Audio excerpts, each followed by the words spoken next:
برای انسان ذکر میگوید. این از خصوصیات خاک کربلاست.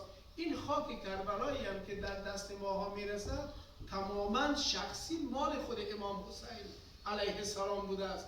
یعنی قبل از شهادتش حضرت وقتی آمد کربلا، این 5 فرسخ در 5 فرسخ اطراف قبر خودش را از کشاورزهای اون سرزمین که سرزمین کربلا باشد خریداری کرد.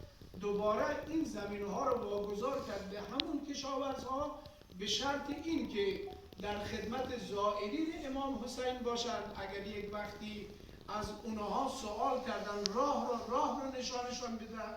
خلاصه این شرایط را انجام داد حضرت و این خاک کربلا که در دست من و شما هست تماما مال شخصی خود امام حسین علیه السلام است که وقف زائرین خودش کرده است.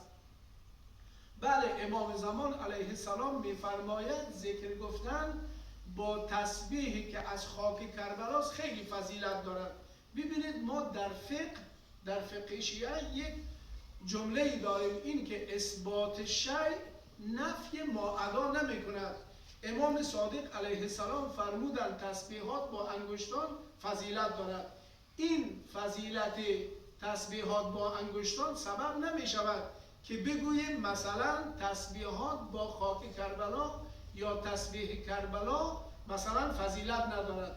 نه، اثبات شیء نفی ما ادا نمی کند. بهتر مثال بزنم، مثلا من میگویم این عبای من سیاست، یعنی دیگر عبای سیاه در این عالم وجود ندارد. چرا؟ دارد.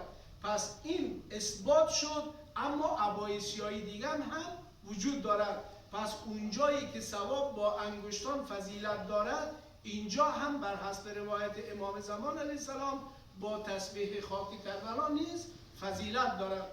به هر صورت این هم یک مسئله بود که خدمت شما عرض کردیم. و اما روایت از امام باقر علیه السلام است، میفرماید ما من شیء احب الی الله عز وجل من عمل یداوم فیه و ان قل، یا یداوم علیه و ان قل.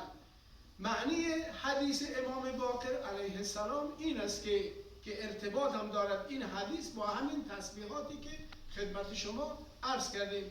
میفرماید در این عالم هیچ چیزی نیست که نزد خداوند محبوب تر باشد به این که عملی باشد که اون عمل مداومت داشته باشد